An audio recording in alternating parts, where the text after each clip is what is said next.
21 and 18 years old, walked into the den of their Beverly Hills mansion and they fired more than a dozen gunshots, killing their parents. At the first trial, the brothers admitted to the murders, but claiming they were sexually, emotionally, and physically abused by their parents. Prosecutors, on the other hand, presented the pair as greedy, wanting their parents' money and assets. A mistrial was declared. Then there was a second trial. What defense attorneys called evidence of abuse was excluded, and they were found guilty of first-degree murder. Now the big question, are the Menendez brothers going to get out of prison? Here now, entertainment attorney Tre Lovell. Tre, good morning to you. What factors in a case like this, as big as it is, high profile, will the judge be considering to set them up for possible parole? Good morning, Marni. A couple of things. So you have the resentencing, which really is an evaluation of their conduct post-conviction. What have they done since they were convicted in terms of being model inmates, being potentially good citizens, coming back into society? There's going to be a strong evaluation of the rehabilitation and whether or not they pose a threat. That's going to be the primary factors going into the resentencing. But we also need to remember there's a petition for writ of habeas corpus as well, which is a separate motion, which is going to consider the evidence that's been discovered that wasn't there at the time of the trial that could have been a difference. So they've really got two different tracks for a potential release. And this letter's so damning, it wasn't included in the second trial, which led to their conviction ultimately. What does the letter specifically reveal that bolsters their case?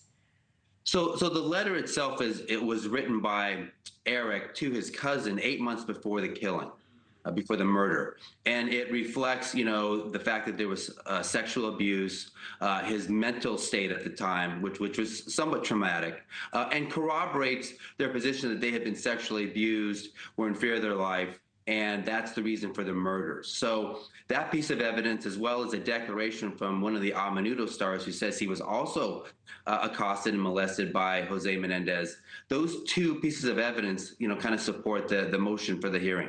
So if the judge were to ultimately grant this, how soon could they be out? So they're planning on having the resentencing hearing within the next 30 to 45 days. They're going to get with the court and determine when that date's going to be. If the judge signs off on it, that means they're going to be immediately eligible for parole. So at that point, they'll be on the calendar for a parole hearing. And if the parole board agrees, they'll be released at that point. And what types of parameters, and this is a what if they were to be let go, would they be under, or would they just be normal citizens in society? They would be under probation in the case that if they did anything, they'd be immediately, sent back to prison. Maybe some rehabilitation format or kind of the way you can get back into society. The district attorney has already set up a plan that kind of help reintegrate them into society and to help them, which is kind of standard. But they'll just be under probation, under, a general help plan, and then be allowed to go about their lives. For their team, what's the biggest hindrance to their freedom? What may be the challenges they'll face as the judge considers all these factors?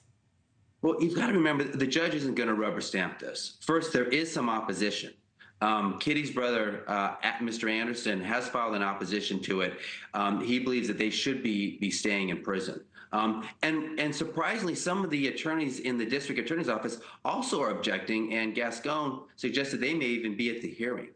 So there is going to be some opposition. And the judge, it's not going to be lost on the judge what happened. I mean, the parents were brutally murdered, with a shotgun shot over almost a dozen times. He's not going to lose sight of that. So there's not going to be a rubber stamp here. But it's a strong case. It's a compelling case. It's got a lot of societal push, a lot of good factors of mitigation that support it. But it's going to be a close call. And we heard from them during the trial all those years ago. How much will the judge be wanting to hear from them now? For the resentencing, they have an option to be at the hearing or not. A lot of it's just going to be on the paperwork, on the declarations, on the evidence. Their testimony will be really important at the parole board hearing.